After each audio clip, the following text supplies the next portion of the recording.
Hi everyone, welcome to this video where you will learn about how to pass AWS Certified Solutions Architect Professional Exam. My name is Aishwarya Sood. I am a software engineer and AWS trainer by profession. I am 3x AWS certified. I am also an AWS Academy accredited educator. You can connect with me on LinkedIn. Here is my profile name Aishwarya Sood 29, and you can also scan the QR code to quickly view my profile. So let's begin with the video. What is the agenda for today's video? In this video, I'll explain why you should get an AWS certification, what are the benefits of it, what all certifications are available. I'll discuss the learning path for AWS Certified Solutions Architect professional certification in detail, what the exam pattern looks like, what are the services that you need to focus on, and also what are the standard AWS resources which can help you in passing this certification exam.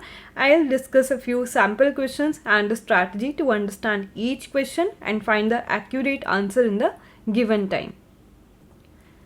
Let's now discuss a few benefits of AWS certifications. So there are a lot of reasons for getting an AWS certification, out of which I have mentioned a few of them on this slide. So let's start with the first benefit. It validates your technical skills. You might have some knowledge about cloud and also about AWS, but to validate it and to get a proof of validation, you need to get certified by AWS. Next is that it is globally valid.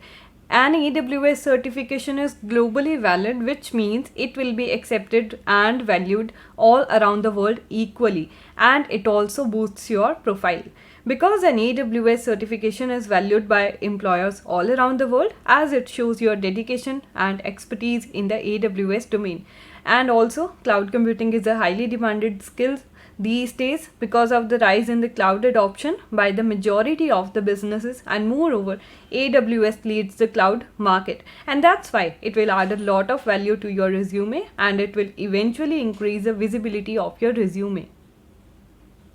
And it can also get you higher paychecks. Having a certification in your profile which shows the relevant skills that you are dedicated to and that are required by the company can obviously get you higher paychecks than the average. You just need to acquire the required skills and the right certifications and you will be good to go.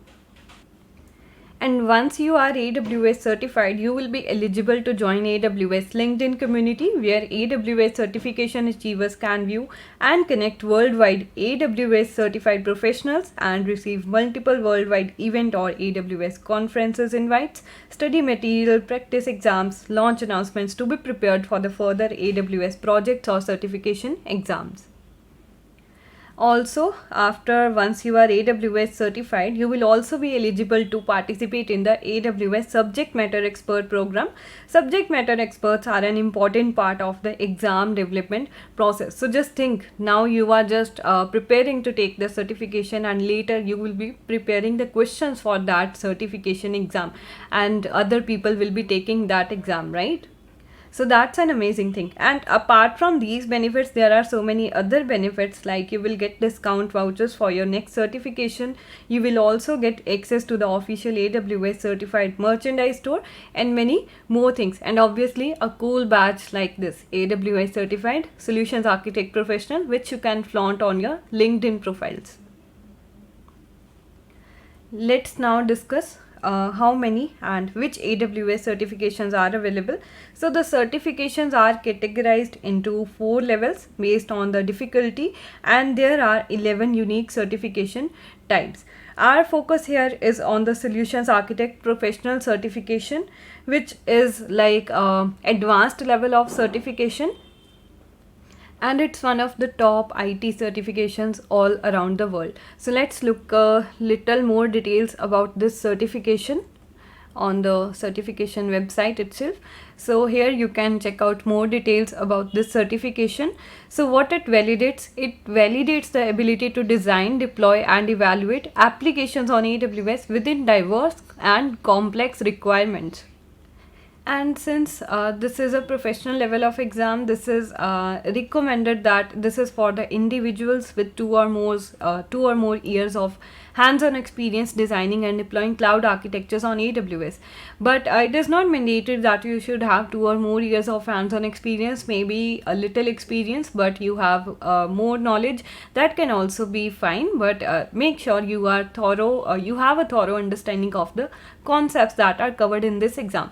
So what are the concepts that are featured, and few of the concepts that are featured in this exam? You should be familiar with the AWS CLI, APIs, CloudFormation templates, billing console, management console, a scripting language any, and Windows and Linux environments. Also the best practices guidance, you should be aware of the architectural design across multiple applications, and also for like well architected framework, you should be very aware of that, and also the ability to evaluate cloud application requirements and make architectural recommendations for implementation, deployment and provisioning applications on AWS from the start to the end, and ability to design a hybrid architecture using various AWS technologies, which include VPN, direct connect, also multiple like VPC connections like VPC peering, and also a continuous integration and deployment process, which is a CI/CD. You should be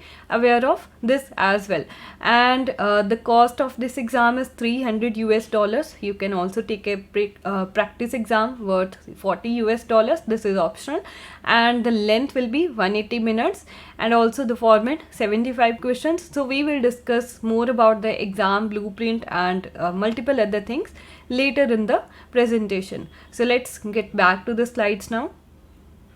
So basically you should have a high level understanding of the services that are forming up the entire architecture, from setting up to deployment to provisioning. You should be very aware of those services. Let's see how to prepare for this certification. We have several resources which are available for AWS certification exams, and which are provided by AWS itself. And the amazing thing is that most of them are available for free of cost. In the coming slides, I'll take you through many of these resources, and I will tell you how you can access them and how they can be beneficial for your exam preparation. So let's start with the official learning path for the AWS Certified Solutions Architect Professional exam. First, it is recommended that you should be AWS Certified Solutions Architect Associate, but it is possible that you can directly jump on to prepare for this professional level exam, and you can directly take up this one. It will be better if you take associate, but it is not mandatory. Then for the preparation of this certification exam, what is the classroom training that is available? It's advanced architecting on AWS. You can take a classroom training, instructor led training for preparing, and then once you finish this training, you can go for the exam readiness for the same solutions architect professional. And once this is done, you will be ready to take up the AWS Certified Solutions Architect Professional exam. Also, if you do not want to take the instructor led training, the classroom training, and you are looking for some free training, you can just go through aws.training, which I'll be telling you in the next slide how you can access and how this can be beneficial. The free digital training also you can take it up. Okay. So let's look into the resources that are available. The first resource that is available is AWS Learning Library. This is a place where you can access hundreds of learning videos on different topics. And let me show you how it looks like. This is a URL where you can access the AWS Learning Library, and this is how it looks like. So very soon this all the self-paced courses, they are going to move to a new learning center that will be known as AWS Skill Builder. So you can access the courses from this new resources after October 19. And so what it is all about, it contains a lot of digital training courses, and on completion of each training you also get a certification of completion from AWS immediately. The ones that come under the digital training, they are available for free of cost, and you can also opt for a classroom training, which will be an instructor led classroom training. You can filter them based on the preferred skill level. Like, let me choose a skill level as advanced, and the role as architect we will choose. Okay, and here I go for the domain also.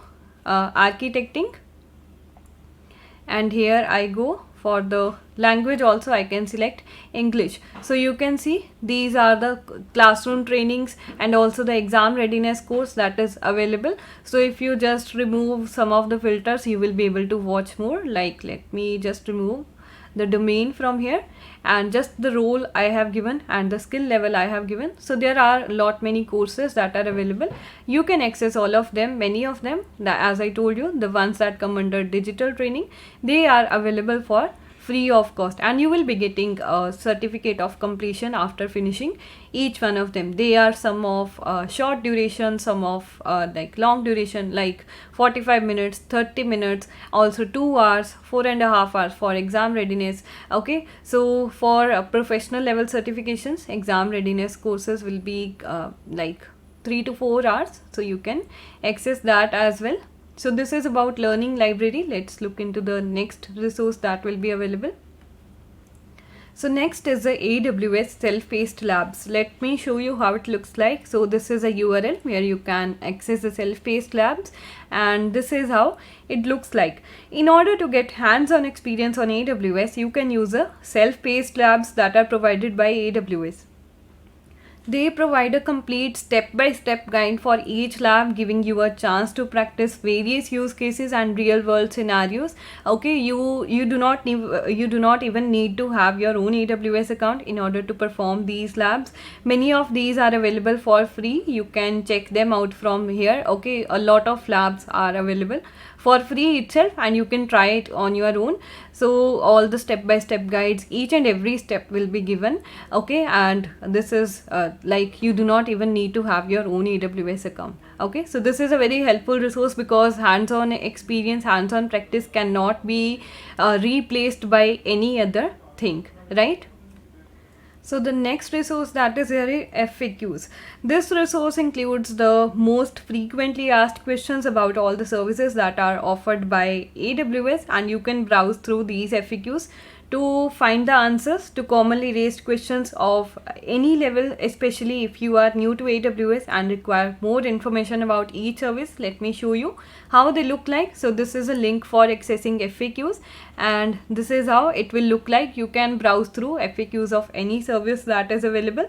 There's a category wise list, and you can choose a service which you want to view the FAQs for. Let's say I want to view the FAQs for elastic load balancing. So I will just click here, and you can see all the FAQs regarding load balancers have come here, starting from the general, then the type wise, the application load balancer, network, gateway, and classic load balancer, and a lot of information is given in this FAQs. Okay, so this also again is a very helpful resource, especially in the professional level exams. Next resource that is available is white papers.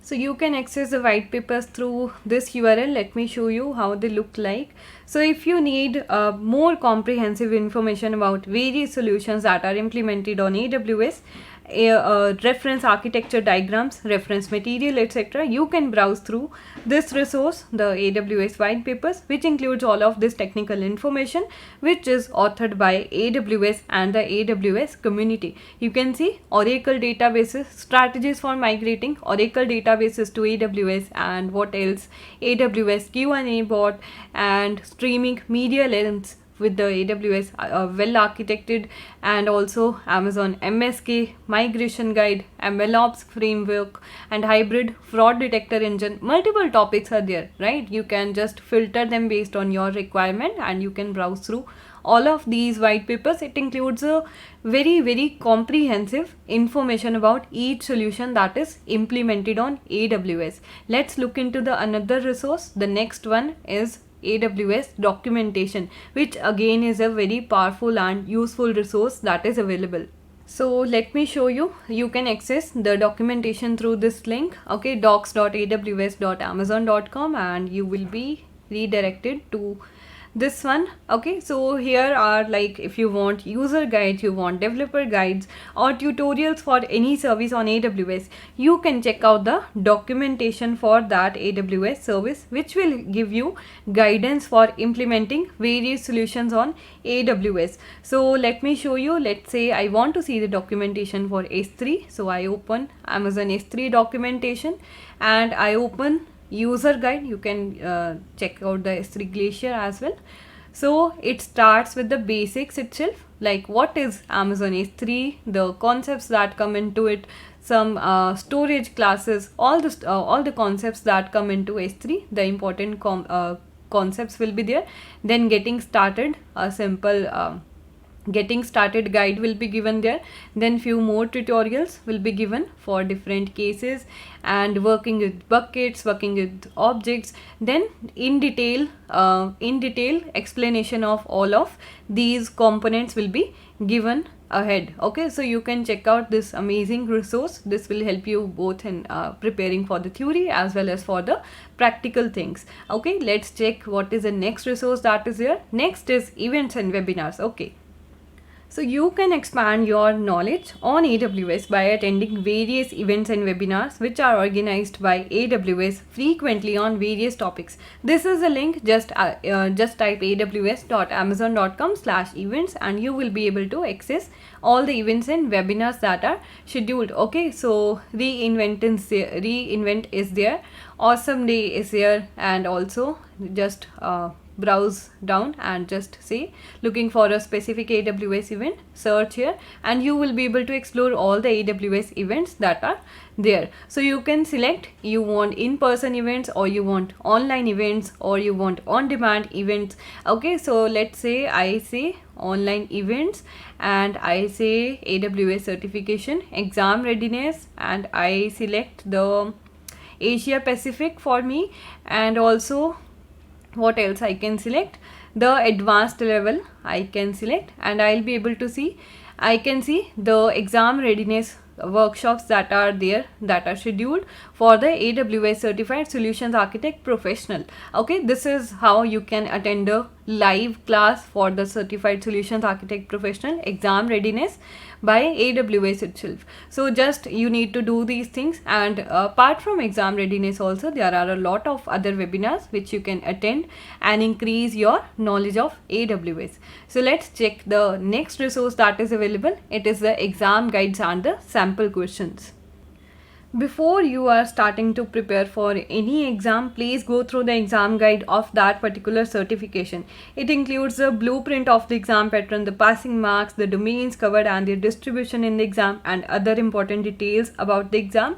So let me go to this resource. You can access through this URL and this is how it will look like. Okay, here you just need to select the certification that you want. Okay, so I am selecting AWS Certified Solutions Architect Professional. Yes, this one, and it takes me to the certification web page itself, and if I go down I can see the exam guide is available, the sample questions are available. Also there's one more thing, you can also sign up for the weekly exam tips. So here you can get free weekly tips and resources from AWS training and certification in your emails. You can get a lot of tips, exam guides, also sample questions and opportunities to dive deep on exam strategies with accredited AWS experts and instructors. Okay, just sign up for this and you will be getting a lot of updates for the exam which will be surely helpful. Okay, and here you can download a free ebook for the complete overview of all the things about the AWS certification. Okay, and lot of resources are available. Let me see about the exam guide. So here it tells you first the introduction about the exam, then the targeted audience, then what else, exam content, the about the about the kind of questions that will be there. Then exam results. Immediately after you click on submit in the exam, you will be shown pass or fail. Okay, the detailed exam report will be given to you within the 24 hours with the scores, and these are the domains that will be covered in this exam: solutions architect professional.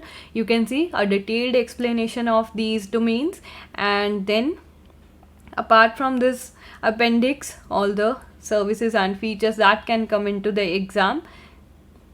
So this will be very helpful for you. Before going to any exam, just have a look at this exam guide. And here are the exam sample questions. So they have given around 10 sample questions in this document, and also the explanations and the reference links for each question. You can access through that also. Okay, so this was about exam guides and the sample questions. Let me check the next resource. Next is a well architected web page. So if I go to this page, I'll be redirected to this well architected page. Okay, so just Google AWS well architected web page and you will be taken to there. Okay, with the relevant link, you can just note down the link and you will be taken here. So what it tells you, it has all the well architected framework specific labs, the well architected tool, and also all the overview of all the pillars of the well architected framework, all the lenses that are there. Okay, all of this you can access. You can just dive deep into about the well architected framework and all the guidance that you need, the customers, the partners for it, a lot of things specifically about the well architected in AWS. Okay, so let's go to the next resource now. It is about ramp up guides. So this ramp up guides is my personal favorite. It includes a variety of resources to help you build your skills and knowledge of the AWS cloud. Before taking any AWS exam, please check up this resource. This is really amazing because it has role wise ramp up guides. I will just show you in a minute. Each guide features carefully selected digital training, classroom courses, videos, white papers, certifications, and a lot many things all at one place. So let me show you how it looks like and how you can access this. So this is where you can access the ramp up guides, and let's say I want to download the guide for architect.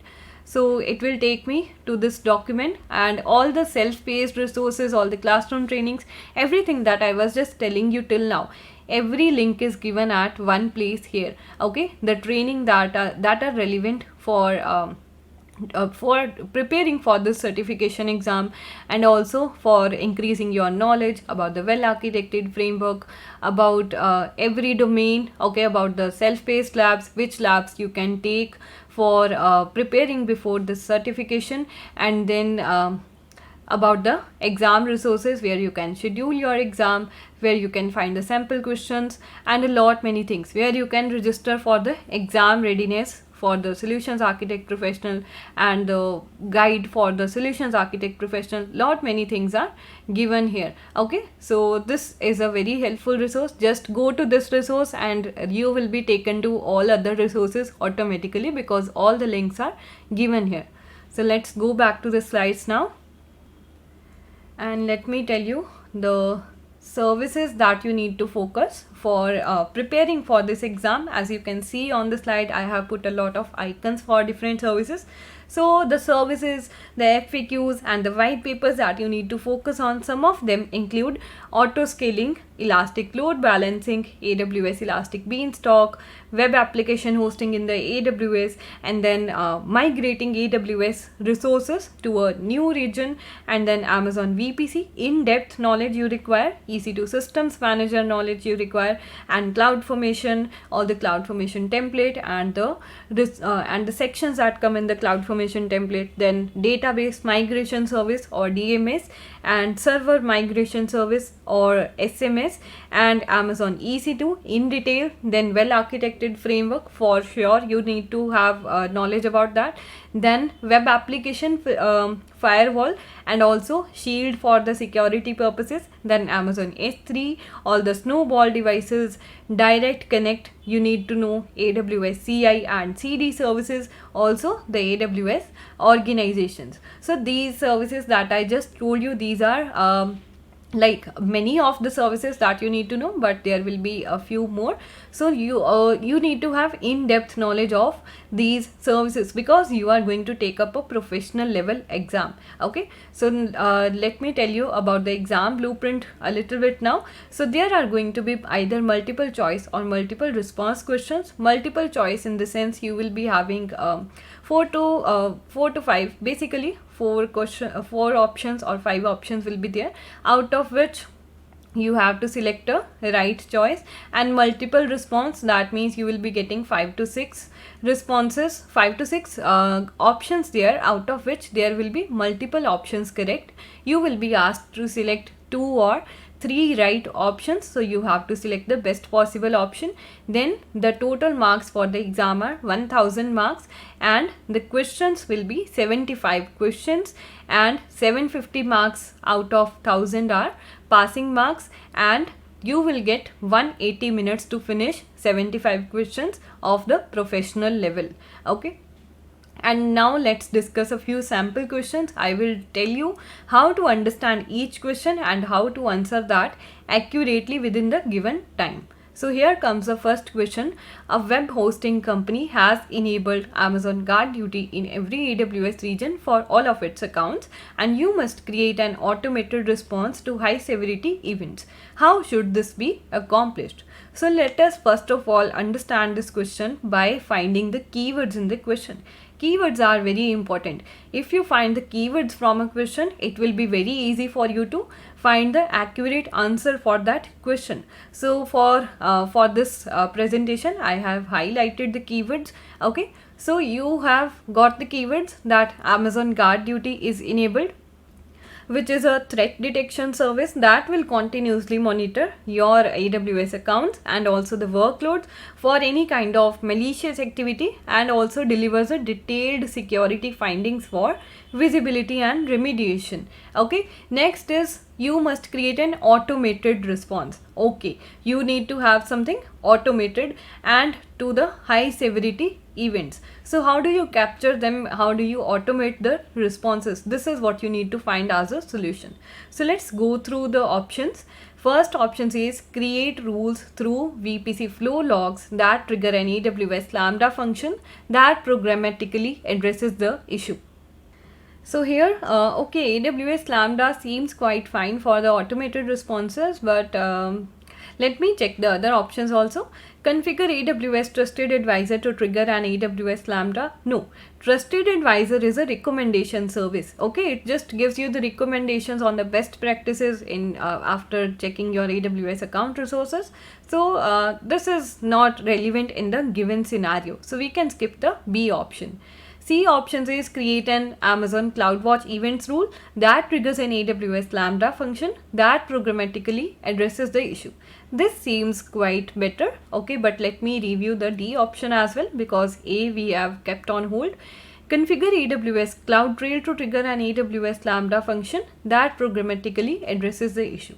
Okay, so A and D option both are saying in the second part to trigger the AWS Lambda function. That is fine. But the thing is that neither the VPC flow logs nor the AWS CloudTrail can trigger an AWS Lambda function. Okay, that means A and D also eliminated, because although if we configure this, they won't be able to trigger the AWS Lambda. And Trusted Advisor, as I told, it's a recommendation service not used for this scenario.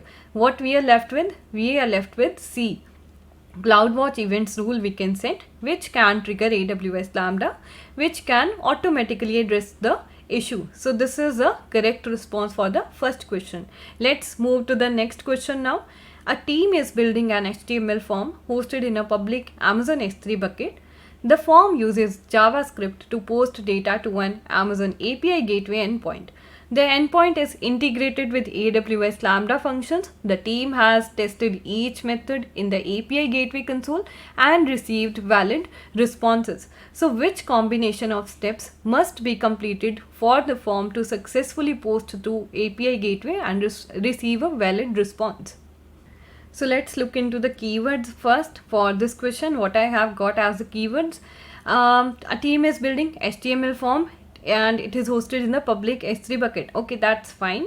And then JavaScript to post data to Amazon API gateway endpoint. Okay, it is being posted there, and also it is integrated with AWS Lambda, and it has been tested by the team and in the API gateway console as of now, and they received valid responses. Okay, what combination of steps must be completed for the form to successfully post to the API gateway and receive a valid response? Okay, so as you can see, form is in S3 bucket and it needs to post to the API gateway, and the requirement is to receive a valid response. That means we need to enable cross origin resource sharing at one resource. Okay, that means it will be enabled to keep the browser from generating an error due to the same origin policy, which generally requires that the dynamic content should come from the same domain as the static content. But here the thing is quite different, since API gateway is using a different domain than the S3 bucket, because they both are using different domains. That means a cross origin resource sharing header must be sent with the API gateway response for the browser to relax that restriction, which was asking just for the same origin for the static as well as the dynamic content. But here the case is quite different. That means CORS needs to be enabled at the API gateway side. Okay, so A option, yes, this is right. Let's look at the B option now. One of the options we have got it. A is fine. B option is configure the S3 bucket to allow cross origin resource sharing. So this is not exactly right, because the CORS header must be configured to be returned by the dynamic response from the API endpoint, and configuring CORS on the S3 will not help in the given scenario. So let's look into the C option now. C says request a limit increase for API gateway. Okay, so this is fine, but this is not required in the given case, because API gateway has the default per region limit of 10,000 requests per second, and if required for production, you can for sure you can just get this limit increased, but this is not required as of now. Let's look at the D option now. Configure the S3 bucket for web hosting. Yes, D is quite right, because it is required for the HTML form to be served using a website endpoint. So A and D, I think I have got it right. Let's look on to the E option, the last one. E option says host the form on Amazon EC2 rather than Amazon S3. No, it's completely incorrect, because there is no advantage of serving a static web page from a web server that is running on EC2 versus an Amazon S3 bucket. We very well know that it is better to store the content, the static content I would say, in Amazon S3, and this is a perfect choice for that. So that means A and D is the right option in the given scenario. Okay, let's read the next question now. A company is launching a new web service on an Amazon ECS cluster, and company policy requires that the security group on the cluster instances block all inbound traffic but HTTPS on the port 443. Okay, the cluster consists of 100 EC2 instances. Security engineers are responsible for managing and updating the cluster instances. The security engineering team is small, so any management efforts must be minimized. And how can the service be designed to meet these operational requirements? So let's look into the keywords first. It's a cluster, and the requirement is to block all the inbound traffic but not the HTTPS. That means only this one needs to be allowed, and it consists of 100 EC2 instances, but the team is small and we want to minimize the efforts for the management. So what will be the best option for meeting these operational requirements? Let's look into the options now. First option says change the SSH port to 2222 on the cluster instances with the user data script. Log into each instance using SSH over port 2222. Okay, that is fine, but it clearly can be eliminated because it's given in the question as a requirement that the HTTPS port should be allowed. No else port is required. So we can eliminate the A option. B, change the SSH port to 2222 on the cluster instances. Again, use Trusted Advisor to remotely manage the cluster instances. No. again the same thing is coming up. We do not require to change the port. Okay, we need to keep the same port, the port 443. And also trusted advisor cannot be used because it is not for the management, it is just a recommendation service, as I have told you earlier also. Okay, now let me read the D option also, because it is also including the trusted advisor. So from this also, this itself I am clear that this option will not be used and I can eliminate, because trusted advisor is not used for the management task, it is just for the recommendation purposes. What I am left with, I am left with C, but let me read the option first before selecting this option. Launch the clustered instances with no SSH key pairs. Use the Amazon Systems Manager run command to remotely manage the clustered instances. Yes, this seems quite good, because we can use the run command capability which is present in the AWS Systems Manager to securely and remotely manage the configuration of all the ECS container instances. Run command provides a simple way to perform common administrative tasks without even logging on locally to the instance, and you can manage configuration changes across your clusters by simultaneously executing the commands on multiple container instances. And it requires no inbound ports to be open. It operates entirely over outbound HTTPS, which is open by default for the security groups, because all the outbound is allowed. So that means it clearly fulfills the requirement, and also it is efficient for the small team, because we will not have to do that individually for each instance, and that's why this is a perfect option. Let's go to the next question now. A retail company runs a serverless mobile app built on Amazon API Gateway, AWS Lambda, Amazon Cognito, and Amazon DynamoDB. During heavy holiday traffic spikes, the company receives complaints of intermittent system failures. Developers find that the API Gateway endpoint is returning 502 bad gateway errors to seemingly valid requests. Which method should address this issue? So, okay, I have got the requirement, but let me find the keywords from this question. It says the application is serverless, also it is using Lambda, and during heavy holiday traffic spikes, okay, so the traffic is increasing, there are complaints of intermittent system failures. And what error is getting, this is a most important keyword. 502 bad gateway error is coming in. How should we address this issue? What is the method that we can use? Let's look into the options now. So let me start from D this time. D option says use DynamoDB strongly consistent reads to ensure the latest data is always returned to the client application. But do you think this is the issue? Strongly consistent reads is just to return the latest data, to always return the most fresh data. But this issue, this is not getting caused by the stale data, of course, so we can eliminate the D option.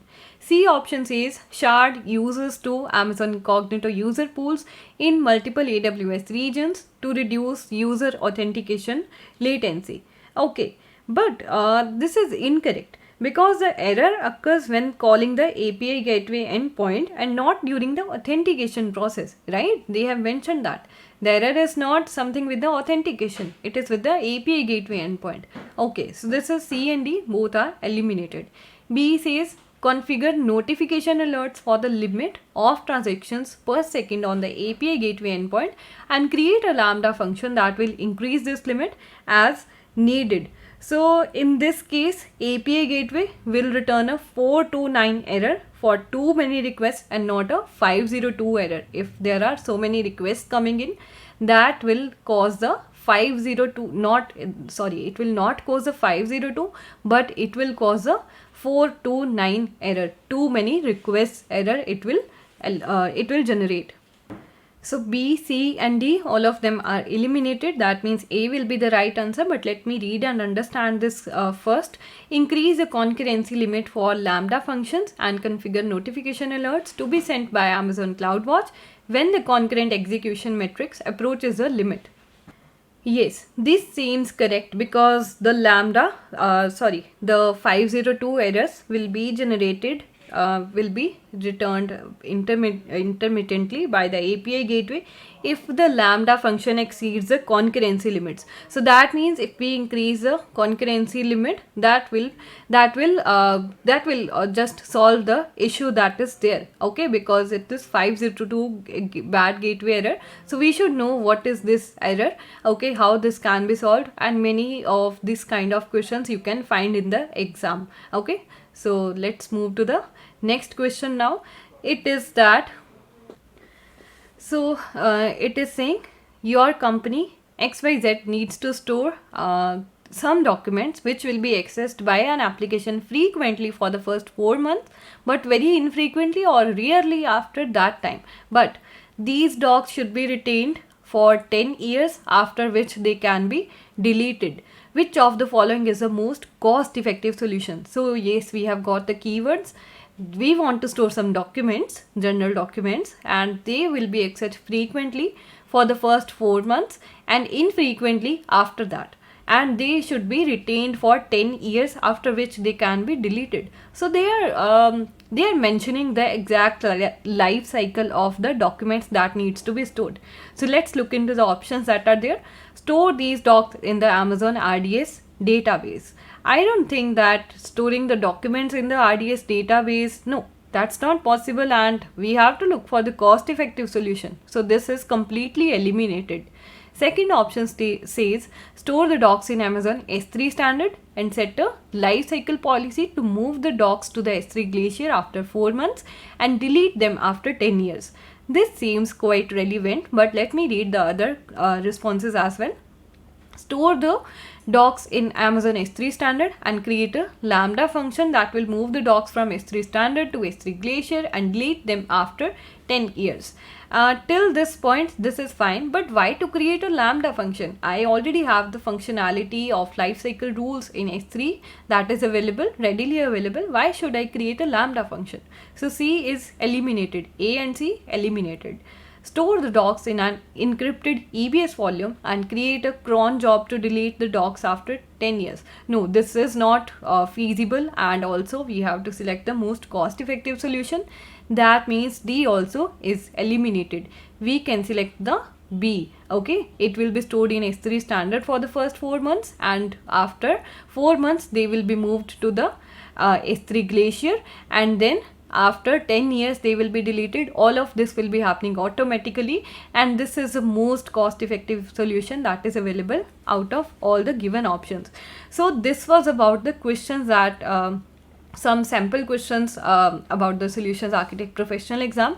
This kind of questions you can expect in the exam, and the questions will be of big length, okay. So you need to very well manage the time that you are that you will be having in the exam, that is 180 minutes, because there will be 75 such questions, okay. So the questions in the associate exam will be just of medium length or short length, but in the professional exam they are going to be lengthy, and also the options that are given, they are also going to be lengthy. So make sure you are managing the time well, so that you can do all the questions accurately in the given time, okay. So the mode of exam that you can take the exam is both offline and online. In a Pearson VUE or PSI center, you can take it offline or even online from the comfort of your homes.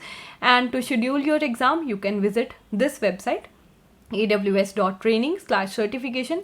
In that you can select if you want to take it online or offline. So this is it for this video. I hope you have understood and you have gained a lot of knowledge about how to prepare for this exam and how to pass this exam. I wish all the best to all of you. Thank you.